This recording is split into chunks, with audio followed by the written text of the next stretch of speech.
Welcome to the Raising Confident Girls podcast, your guide to raising strong, confident daughters. I'm Melissa Jones, the founder of Girls Positivity Club and a teacher for over 20 years. In a world where girls often feel overwhelmed, anxious, and confused, this podcast is your go-to space. As caregivers, we navigate challenges together. I founded Girls Positivity Club to provide a place where you belong and get the tools to face today's hurdles. Consider this your regular check-in with a trusted friend, offering insights and practical tips for meaningful conversations. I'm here to help you feel confident on this journey of raising a generation of empowered girls. Let's dive in and raise those confident girls together. Hi, everybody, and welcome back to Raising Confident Girls. I'm your host, Melissa Jones, and the founder of Girls Positivity Club. And I want to thank you for being here. I'm so happy that you pushed play and you said yes, because my goal in doing this podcast is to give you lots of valuable tips and tools that you can use in your life. Because if you listen to this podcast, then you believe that raising confident girls will change the world. And that's really our mission, is to help you be equipped with raising those confident girls, helping them through challenges along the way of growing up. And we're here to do that. So today's episode is all about holiday parties and social events and helping your daughter build that confidence in crowded rooms or maybe unfamiliar rooms. And so this comes from a lot of girls who have social anxiety. Now, it doesn't only mean that they have social anxiety. It could also be that they get together with family and maybe they feel really confident going into family gatherings, but there might be that one party where there are distant relatives there that they don't know. And then there's the awkward introduction where you're like, oh my gosh, you've gotten so big, and then they start kind of gushing over you and over them and how they feel kind of awkward in that situation. And it can also be that they feel really comfortable, but there are so many different cousins and people that they want to see and get to know, get caught up on what's happened since they've seen them last, that they might feel overwhelmed by that. And there's everything in between. There's shyness that can come through. There's just lots of different feelings that can come through. Sometimes they feel just awkward in general being in the room. And other times they feel a little bit lonely because maybe they don't know that many people, or maybe they don't know their place in the room. And so that is something that we are going to discuss today. And I'm going to give you some tips and tools to help her navigate that and help you support her while also enjoying yourself and not having to be right by her the entire time. Because even though you do want to hang out with your daughter, you're actually there for the function and you want to do both. So before we get too deep into the episode, I wanted to remind you that we do have our 1,000 Girl Positivity Project still happening until the end of the year, until December 31st. We are trying to get as many girls sponsored into Girls Positivity Clubs as possible to give them that positive community where they can connect with other girls, they can build their confidence, they can learn all the tools that we all need growing up. This is the number one comment I get from parents. It's like, oh my goodness, I wish I would have had this when I was growing up. So our goal is to help girls in need, because there are girls who financially need help in getting into clubs. And I would love your help with that. Any amount really helps. And you'll hear me talk about it in the middle of the episode too. So thank you for those of you who've already supported. And we are, we've gotten over 100 girls sponsored. So that's really, really good. And our goal is big. And I'm a big believer that you can do big things. And, you're a community for us, for Girls Positivity Club, for raising confident girls. And so I know this mission is dear to your heart as well. And another thing you can do is to share this project, this mission with other people, other parents, other businesses who you think would get behind it, because the main goal in doing this is so that we can have more impact. We are a nonprofit organization and we do need help from people and from community members and from businesses in all the ways so that we can help more girls, because we have a big, big vision to have worldwide clubs and to have millions of girls positively impacted by this work.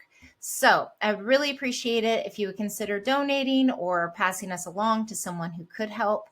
It would just mean the world, and it would be life-changing for so many girls. So getting back into the episode topic for today and the holiday parties and social events, when I talk with girls and families, I often hear things like from the girls, like they look forward to getting together for the holidays. They love it. Like that's their number one thing is no matter what you celebrate, however you celebrate, they love getting together with family members, having parties, having special dinners, things like that. They really love. But they can often get overwhelmed in a crowded room if it's a bigger event, whether it's a family gathering or a party, a holiday party, or a get together with friends. I've spoken with a lot of girls who love the festivities, but they feel stress in navigating either the sea of unfamiliar faces, conversations, or expectations. So sometimes they just don't know what to say when a relative is like, "Oh, hi, how have you been? What have you been up to?" And they feel like they're like, "I don't know where to start," or "I don't know what to say." Or it could even be that they're around a cousin that they don't see very often. I know I would feel this at family reunions where I really liked a couple of my girl cousins a lot, but I didn't see them very often. And then my cousin Chad felt like a brother to me. So I saw him all the time. So it was a very different comfort level. And so sometimes I didn't really know where to start. So there was a little bit of an awkward part in the beginning. Um, and then expectations of like, am I expected to talk to all the relatives there? Am I expected to sing? Am I expected, whatever it would be? Because I know some in my family gatherings, sometimes there are sing alongs. I have an aunt who wants to lead like this Christmas song with the group. And so, anyway, she's hilarious and makes it fun, but it can cause some of the kids are really shy or anxious about it. And obviously, we want to make it like a stress free environment. But before I start to get off topic talking about that, that is something that can come up, like expectations.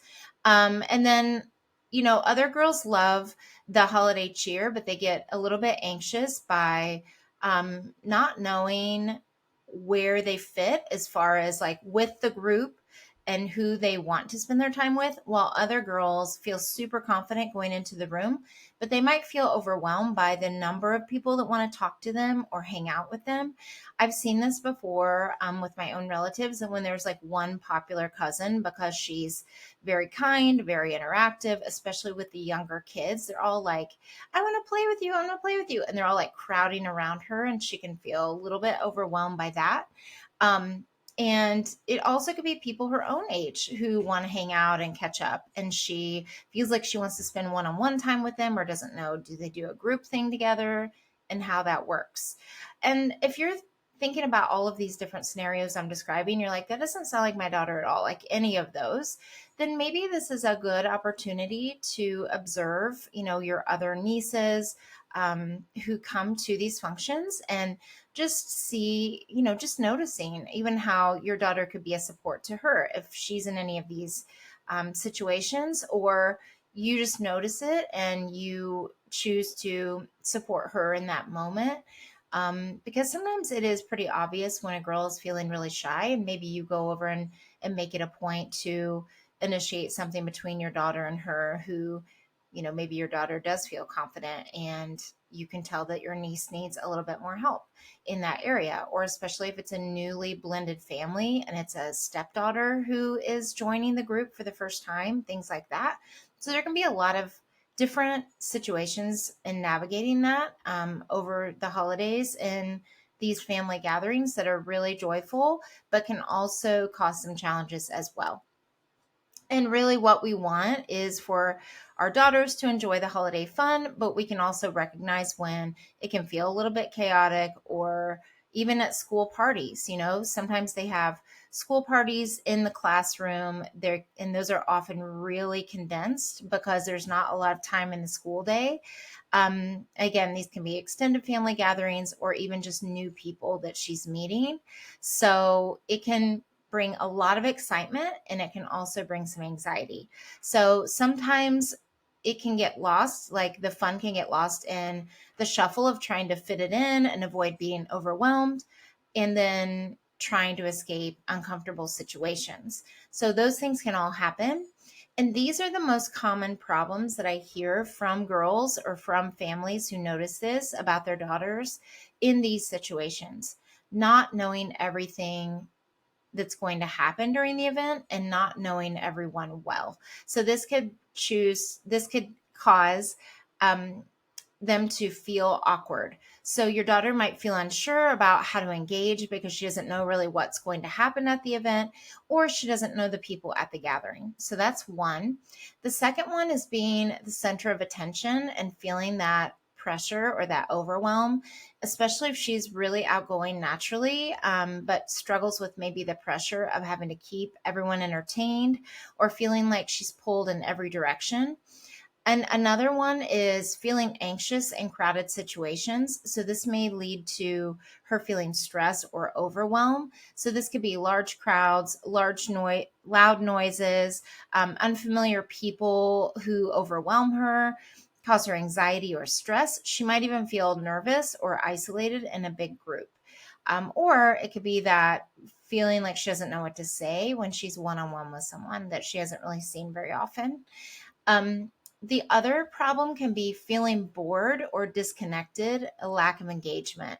So at holiday gatherings, she may feel kind of disinterested or left out in what's going on, especially if the event is geared toward the adults or it involves activities that she's not really a part of.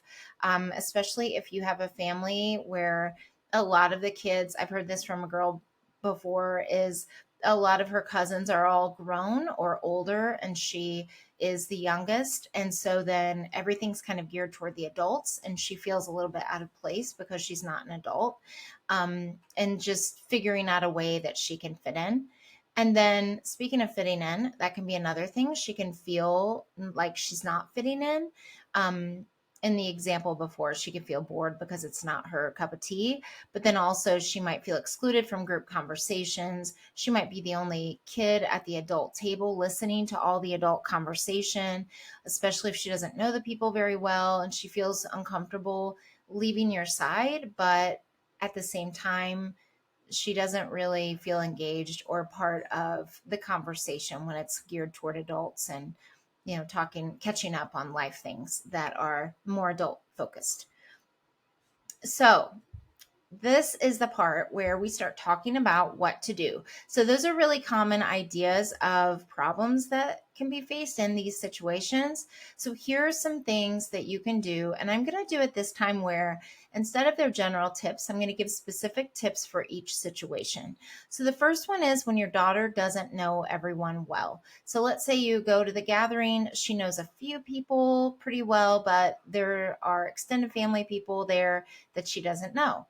So you can prepare ahead of time. So knowing that you're going to know what family functions she's going to feel more comfortable at. And this might be one that she's not looking forward to. And you can encourage her to think of a few simple questions or conversation starters that she can use to initiate a conversation with someone she doesn't know very well. So this is one way you can prep her if she doesn't feel like she knows cousins very well, or maybe the relatives are new, or she just doesn't see them very often. So one of the things she can ask is, what is their family holiday tradition that they love to do? So what's your favorite holiday tradition is something that she can ask either an adult or a kid at the party. And like something they're looking forward to about the holidays, and that can open up conversation. If you haven't seen each other since the summer or even a year later, you can ask, like, how did you spend your summer break? What's something you did over the summer that you really enjoyed? Because most people can think back to the summer. It's been a few months ago, and they can think about what are some things that they enjoyed doing. And these are two very different types of questions that can lead to conversation. So this can help her feel, and you can come up with your own, of course, but this can help her feel more in control of the situation and less anxious about small talk. So, role playing these different conversation starters ahead of time could be a way for you to help her feel more engaged, more prepared, and what she could come up with. So you could do 2 to 3 questions, and you can say to her, why don't we come up with 2 or 3 questions you can ask if you don't know someone well? And you can always start with something simple like, what's your favorite part of the holidays? And see where it goes. And so her having some ideas like that is really going to help her feel more in control, feel more confident in stepping into these situations where she may not know very many people. And it doesn't mean that this is going to, spark a very long conversation, but at least it would give her something to say. So thinking about that ahead of time and giving her just a few anchor things that she could say. So that's one. The second situation is when your daughter is that center of attention, especially if she's the popular cousin. This means she's popular for good reason. People think she's fun to be around. All the younger kids are like dying to see her, things like that. Um, Teaching her how to have boundaries. So, helping her understand that it's okay to step away from the spotlight if she feels overwhelmed. So, this would happen to me growing up where my younger cousins would come over and they'd all want to come up to my room. And I felt a little bit invaded by that. Like, I wanted to hang out with them, but they all wanted to come in my room when we were hosting. And I always felt like they were in my things. And that just felt like an invasion. So what we ended up doing is making the upstairs off limits, and we had an area downstairs where we could play and hang out. So if she's feeling overwhelmed, letting her know that she can take breaks when needed. So that could be giving her permission and say to her, like, it's okay to take a step back without feeling guilty, and suggest that she just focus on one person at a time instead of trying to manage everything at once, or find an activity everybody enjoys, like playing a game together if she is entertaining the younger kids. And that it's also okay for her to set a boundary, and like if she's feeling overwhelmed, maybe she comes to you and you have like a signal word where she's like, I need a break, and then you can give her a job to do. Oh, would you help me with this? Would you help me stir this, or would you help me, fill in the blank? Or, oh, would you go out to the car and get something? I forgot it. And maybe that's a code for her to be able to just go out to the car for a minute and not necessarily get in it, but just like get a breath of fresh air and then come back and reset. And something you can say to her is, you don't have to entertain everyone at once. It's okay to take a little break or focus on one conversation. You can always come back when you feel ready. So just talking with her ahead of time, if you know that she is going to be the center of attention, or in a situation where everyone's going to want to talk to her, coming up with like ways she would like to take little breaks if she needs it, if she's expressing that this is a concern for her, or if you know for sure that this is typically something that happens, or you can predict that it probably will happen. So that's the second scenario. The third is when she gets anxious and feels anxiety in crowded settings. I hear this from a lot of girls where they just feel anxiety with a lot of people being around. Maybe they're not used to it. Maybe they just feel out of control, whatever the case would be.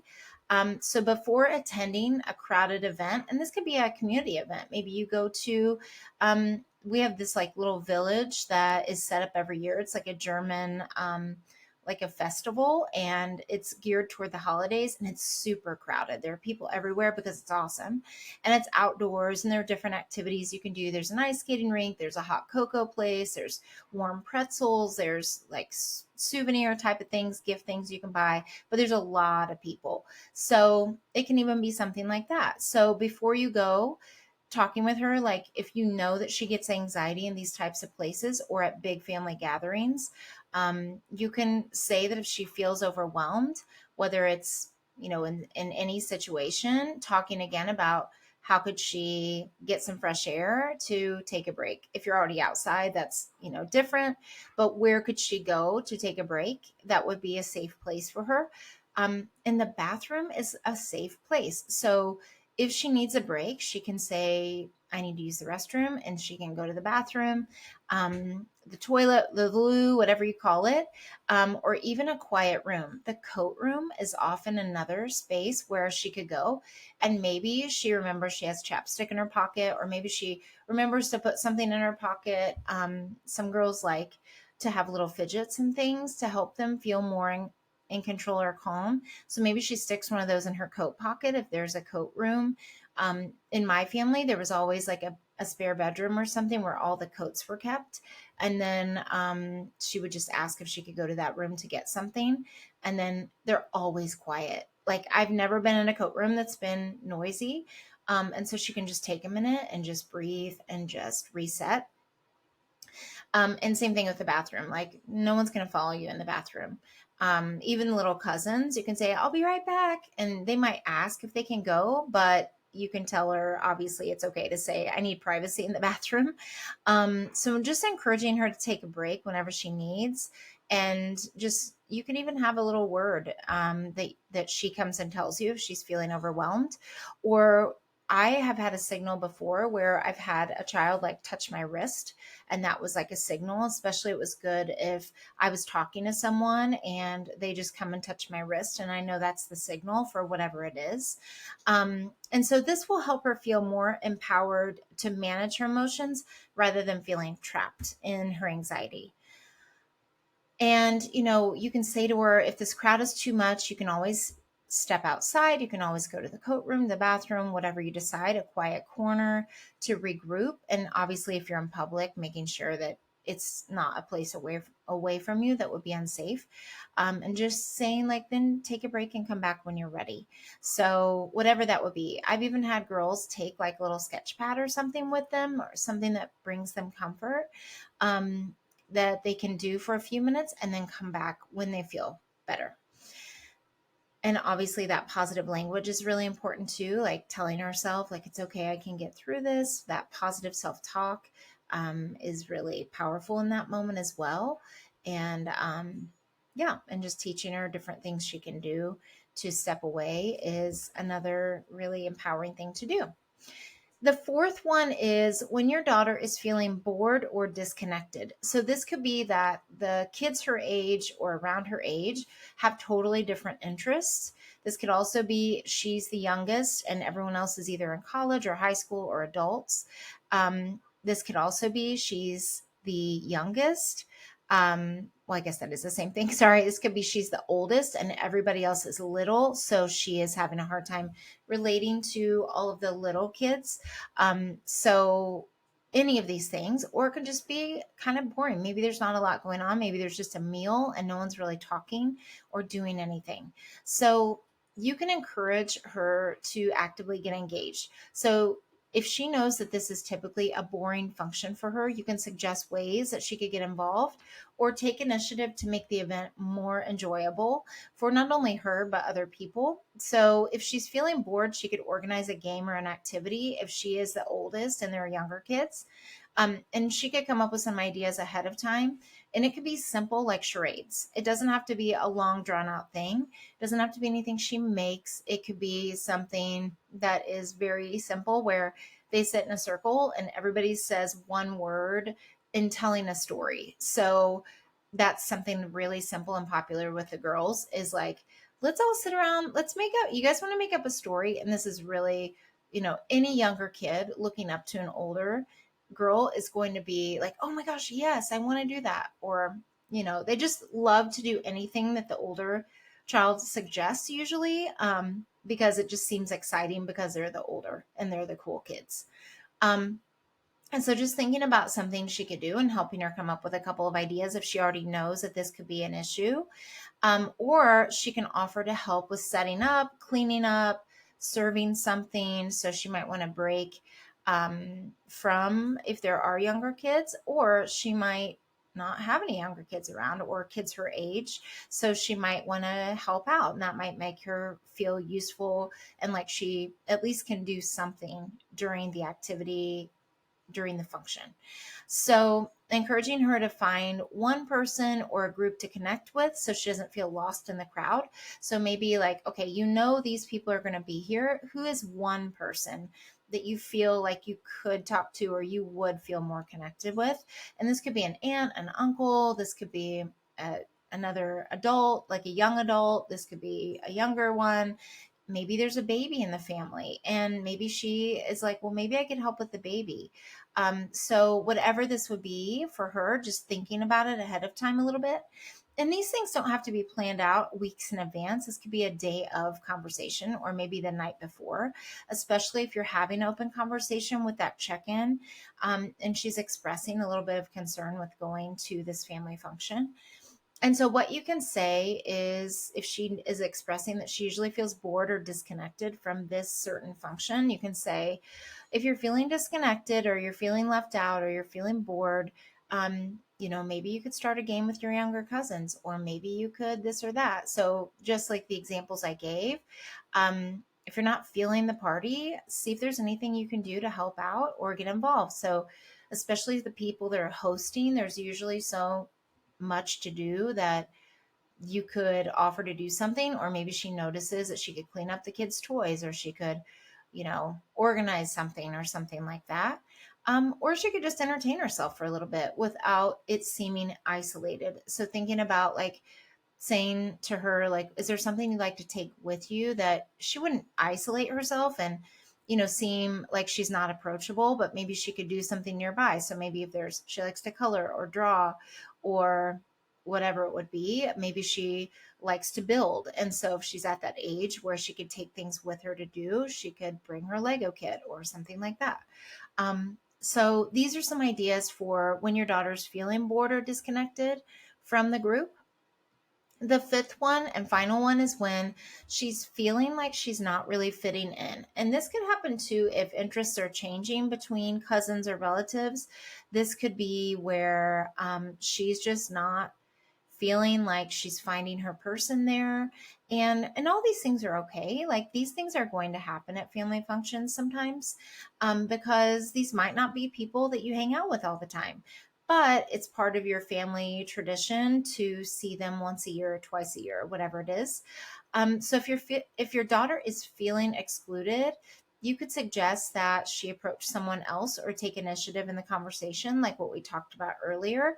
Give her some cues and some things that she could say. Or if she notices someone, maybe she's feeling good, but she's still just feeling kind of like she's not sure where she fits, or she's noticing someone else might be feeling the same way, she can take the lead by inviting them to join in on something.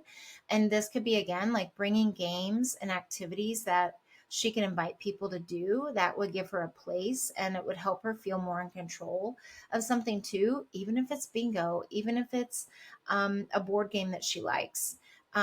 These are ways to bring people together. I think games and activities, even if they're holiday coloring sheets that she brings for everybody to do, and maybe some special markers, this could make everybody feel like they're part of something. And just thinking about how could she help create a space where she feels included and she also includes others and kind of takes the lead on that, in that taking that leadership role and feeling like, okay, sometimes I don't feel like I fit in, so I'm going to do this to see if this makes me feel more comfortable.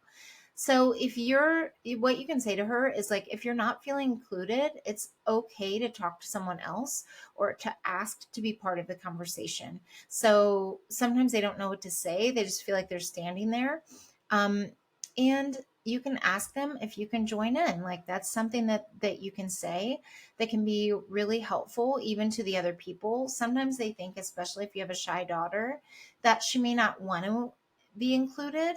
Maybe she's standing off to the side, but just encouraging her and saying like it's okay to ask, like, can I play, or can I help, is something that is an empowering thing for her to ask.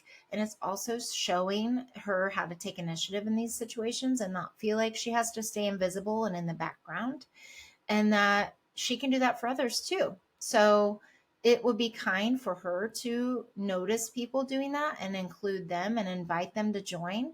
And so that's going to give her a feeling of empowerment when she's able to do that. So, what this is going to do for her is this is going to help her feel increased confidence in these social situations where she starts to feel more confident in crowded social events, knowing that she has ideas and strategies for doing this and that you're a support to her. It's also going to help her in her social skills and noticing things and learning how to engage with new people and manage her feelings in large groups and to stand her ground when she needs to, especially if she's feeling overwhelmed and she needs a break, to set that boundary. And you can do it in a kind way, but just saying like, I'm going to go do this for a minute. I'm going to take a quick break and I'll be right back. Okay. And I'm talking about like when she feels like she's a center of attention or there's pressure on her to be with so many people. And then this is also going to help her build stronger friendships because she's learning to speak up for herself in family situations or even at class parties and things, for what she needs. And she can also ask what they need and notice what her friends and her cousins and relatives need as well. So this is going to help her build those more inclusive friendships because she's practicing it in other situations and feeling more connected at social events. So I hope this was helpful. Let me know what part resonated with you and what parts are helpful. And if there's another situation where your daughter is feeling just a certain way about the holiday gatherings, it's always good to have an open conversation about it and ask her about it. And that's going to make her feel like you're noticing and helping her feel seen. And it's also going to help her have the tools to know how to navigate it. So I hope this was helpful. Again, send this to someone else that it could help. If you are thinking of someone like, oh, my sister could use this or my friend, please send the show to them and have a great holiday season at your gatherings. And until next time, keep supporting your girls in these situations and happy holidays to you. Thanks for joining another empowering episode of the Raising Confident Girls podcast.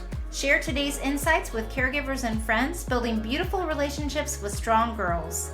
Hit subscribe so you never miss an episode. We're not just a podcast, we're a community. Follow Girls Positivity Club on social media for more empowering content on Instagram, Facebook, TikTok, and YouTube. This podcast empowers you, supporting incredible girls. Let's create strong, beautiful relationships with the girls in our lives. I appreciate you listening today. Stay confident, stay connected. Until next time, keep raising those confident girls. You've got this.